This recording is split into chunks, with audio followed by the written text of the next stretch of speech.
Hello, everyone. It is my tremendous honor to introduce to you Professor Diana Swancutt. Professor Swancutt and I are in the same generation. We were in graduate school at about the same time, although not in the same institutions, and beginning our careers at around the same time. And I first came to know of her and her work at that time, and she is incredibly inspiring. I remember hearing her at a Society of Biblical Literature meeting very early in my career and running home immediately to go find all of her writings and anything else I could find that she might have said. Since that time, I've been so lucky that I've gotten to actually know her in person, and she remains every bit as exciting, challenging, provocative, and inspiring as she ever was. In fact, even more so. Let me tell you a little bit about her officially. She is the Research Associate Professor of Bible, Religion, and Global Justice at Boston University School of Theology. She is a corresponding Global Justice Fellow at the Global Justice Program at Yale University, and an Independent Research Fellow through Yale Religious Studies. She is also the Director of Boston's Poverty Consortium. Professor Swancutt's current research focuses on poverty and economic justice. She's a cultural commentator and human rights activist, especially interested in the power and use of the Bible and religious discourses in politics, the culture wars, the wider society, and within religious communities. Tonight, her topic is Owning It, the complicity of Christianity in U.S. poverty. Without further ado, won't you join me in welcoming Professor Swancutt?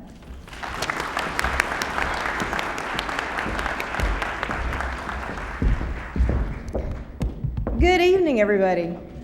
I was so excited to come. I live in Connecticut. I was so excited to come this morning that I left the house without my jacket and my gloves. So I'm warm now, but I was not until I got here. That was a wonderful introduction. I don't think I'm going to be able to live up to it. But I am honored to speak on this night in celebration of the life and accomplishments of Dr. King and the civil rights movement. Marches on Washington, D.C., Selma, Montgomery, Birmingham, the Civil Rights Act of 1964, the Nobel Prize, Voting Rights Act of 1965, the beginning of the War on Poverty with Marian Wright Edelman in Jim Crow South, President Johnson's Great Society, the Social Security Act of 1965, the Food Stamp Act, and the Equal Opportunity Act of 1964 are just some of the extraordinary changes for justice that dropped poverty rates from 19 to 11% when they began work. This is the work of the civil rights movement and Dr. Martin Luther King. Social Security, together with Social Security, senior poverty rates even dropped from 29% to 10% before the recession of 2008 and 2009. But the purpose of my talk is to address what Dr. King and the civil rights movement were not able to conquer before he was assassinated, U.S. poverty, and to gesture to some of the roles that Christianity, wed to U.S. politics, business, and culture have played in its resurgence. I want to start with a speech he gave in August of 1967 in a very hot Atlanta to the Southern Christian Leadership Conference that helped organize the extraordinary successes of the civil rights movement. He asked the question, of course, where do we go from here? Many of us are familiar with one of the most famous lines of that speech. The arc of the moral universe is long, but it bends toward... All right, y'all are awake.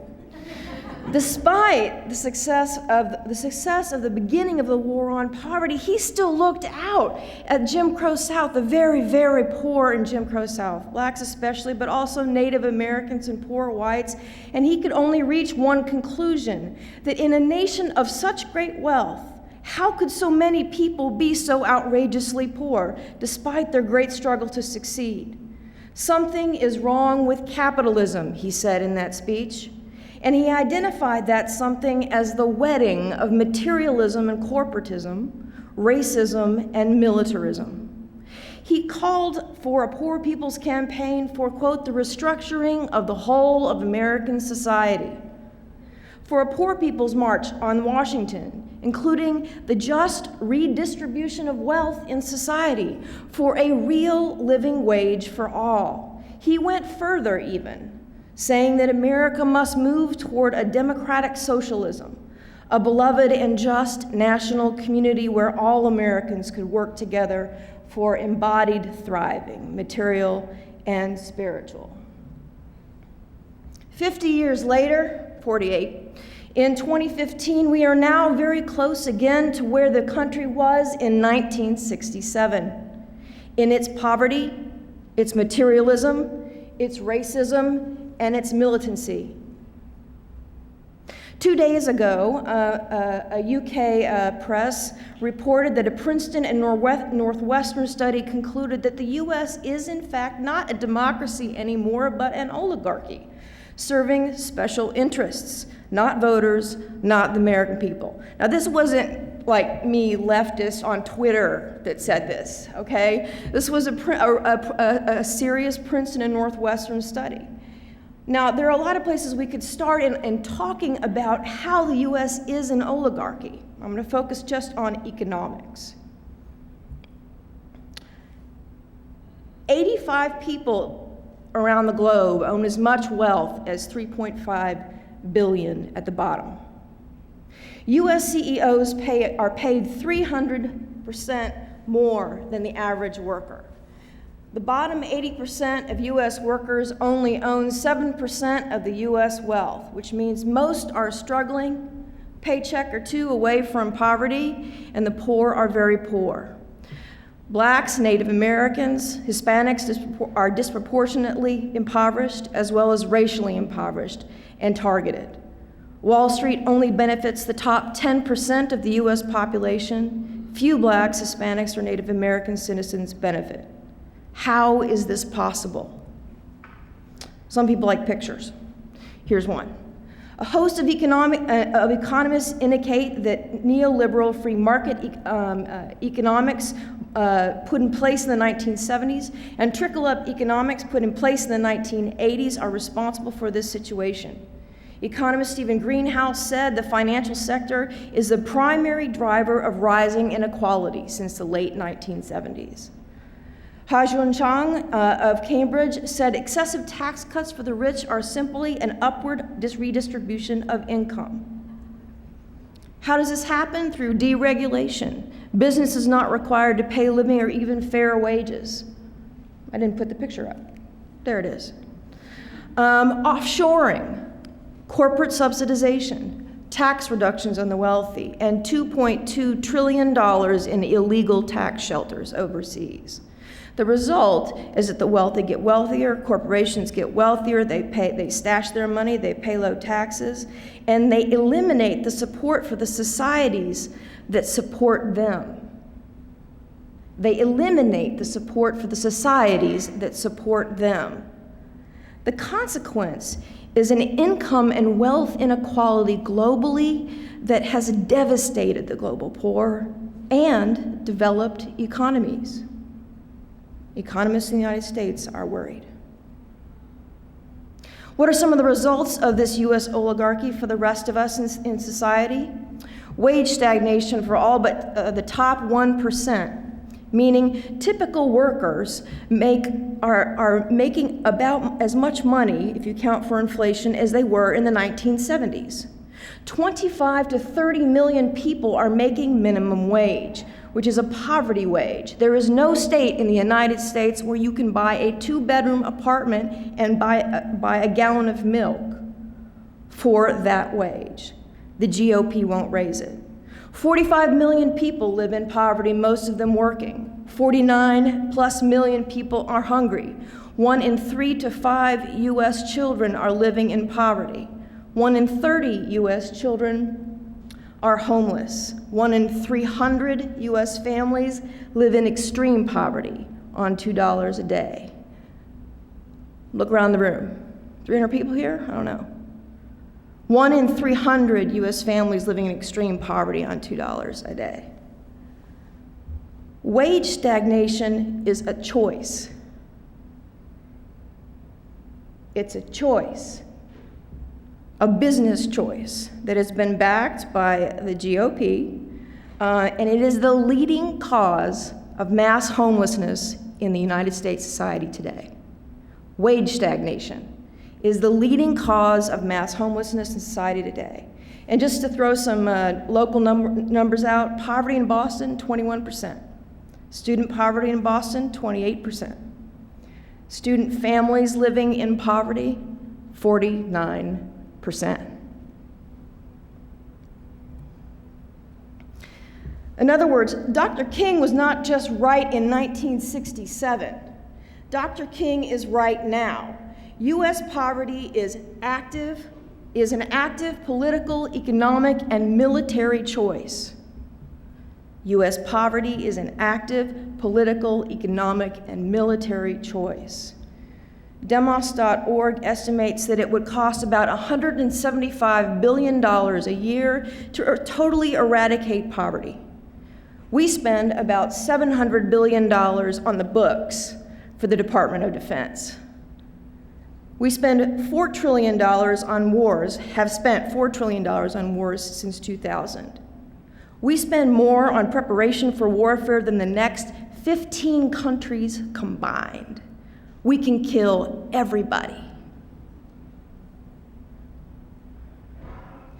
If we took 25% of this bloated DoD budget, we could eliminate poverty in the United States. 25%. Or if we just took some of that illegal $2.2 trillion in tax shelters overseas, we could eliminate poverty in the United States. What I'm saying is, poverty is an active political, economic, and military choice. It is well known at the highest levels of our government, in Congress, and in the executive. We've chosen it.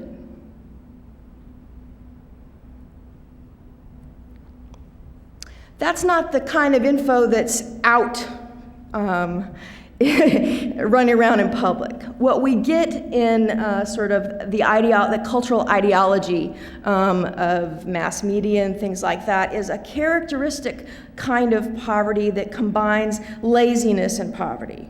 Mount Pleasant, I'm sure, is a very nice and pleasant church. I don't want to pick on Baptists, sorry. I don't want to pick on Baptists.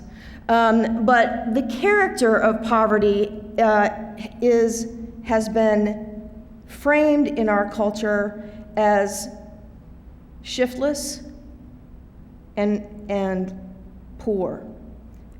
Poor of mind, poor of body, and poor of spirit. This is a totally unchristian and unbiblical point of view. The Bible focuses on both the Torah and New Testament focuses on the love of neighbor as the second pillar of everything it stands for. And chesed, or love of neighbor, is an active extension of care toward anyone who needs it. Where did this come from, then, this characteristic of poverty as lazy shiftlessness? A deep American well of religiously infused bootstrap economics in the late 1800s. This is written about a lot. I'm not going to talk about it very much. But theologians and pastors like Henry Ward Beecher and Russell Conwell marched in bootsteps with the lords of industrialization, like Andrew Carnegie, and said that for the sake of the progress of the race, the human race, vast inequality was better than the sinking of the rich. Christians helped create a theology of the gospel of wealth. And today, Christian churches are complicit in this kind of participatory bootstrap theology. In ancient churches, care for the poor was a central characteristic of the community life. John Chrysostom said, not to share one's good with the poor was to rob them, for it is not our goods we possess, but theirs. The church was people in community, first and always, siblings in an adopted family. Now, and these are broad strokes, churches tend to be seen as buildings, what is owned and paid for. Pastors are seen as employees. Services are services, using a business model that commodifies religion. There is a separation of the spiritual from the material because we don't want to get into that area. You know what I'm saying? And on the other side of giving, only 1 in every $26 that goes to care for U.S. hunger relief comes from non-governmental sources. In terms of national tithing, only 2.5% to 3% of income coming from folk actually goes to churches, and only a fraction of that goes to social programs. Most goes to building upkeep and staffing. 3 days ago, an ironic circle of protection, a group of national leaders, Jim Wallace, for example, told President Obama that he needed to address poverty in 2016. Now, I agree with them, but what is ironic about that is that the churches at our base are deeply embedded in the very problem that we're asking the government to solve, rather than the churches themselves being ones solving the problem. This kind of thing has continued and has been made a central tenet of faith, this bootstrap mentality in the public sphere, not just through stuff like Mitt Romney's 47% comment just a few years ago, or a recent statement from the representative of Virginia, we need to make Christianity relevant to modern America by making it business friendly. We need to have compassion on those poor so-and-sos, but you really do have to work. That's my minute. I'm going to go over. And the use of the Bible by the GOP in particular to cast lack of work as the sin of the lazy poor, which always has a racial cast to it. So the GOP is using the Bible in order to put their boot on the head of the poor. A couple more points. The reason I want to highlight this political issue is not just because I think politics is fabulous, but because poverty has been made a political issue. The GOP has wed itself to the Christian right. It started in 1964 with the defeat of Goldwater. And Paul Weinrich, a strategist, said, we need to talk about Christianizing America. We need to find this untapped religious voter base of evangelicals and get them to support our cause. And from that point on, through the alignment of religious principles with school segregation, with abortion, against gay marriage, et cetera, and so forth, the GOP has succeeded in bringing white evangelicals into what it itself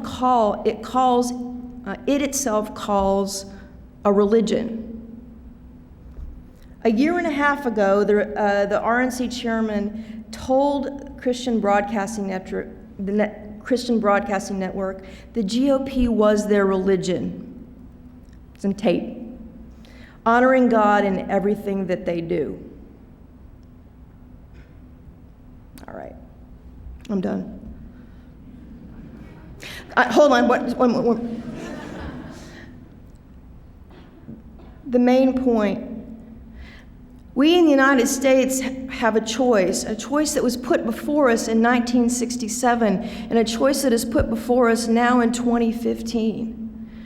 Whether we call it a poor people's campaign or an everybody's campaign, we have a choice of a me greed that is focused on the devastation of everyone who is not at the top of the economic and racial ladder, or an embrace of a community, a just and beloved community of people of many colors and backgrounds.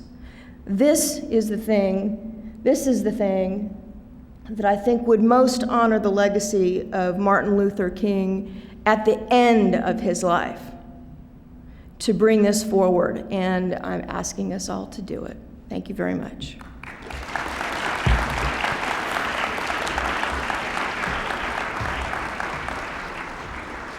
I can't see anybody, so if you have questions, just please raise your hand.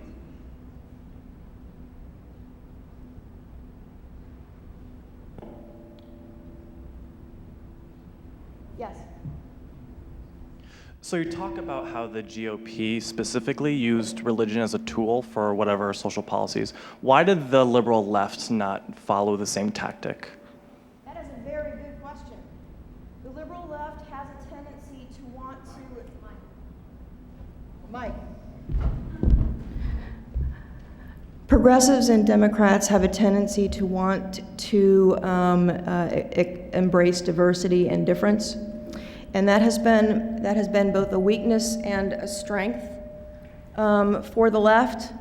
There is a rise of the embrace of atheism and agnosticism in the last 25 years in the United States, which I think is directly related to the GOP's wedding to the religious right, and I think is completely understandable. And so the question to the left is, what will the left do? I would like to see the GOP pry it away from white evangelicals. There are wonderful people who care very deeply about the poor on the right.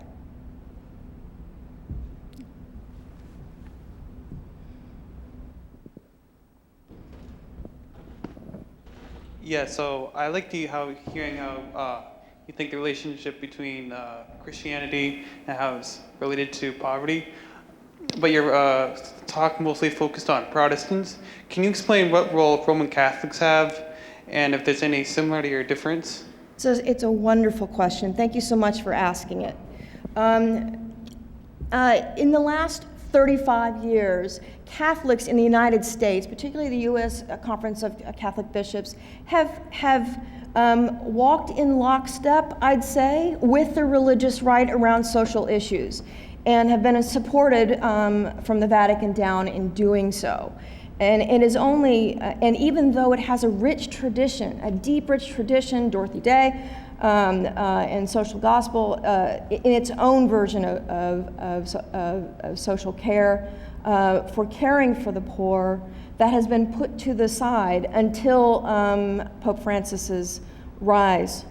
And this is a very important moment, I think, for U.S. Catholicism. The Conference of Catholic Bishops are not happy at all with Francis. And I think that's a wonderful thing. One more? I can't see anybody. Thank you very much. Thank you.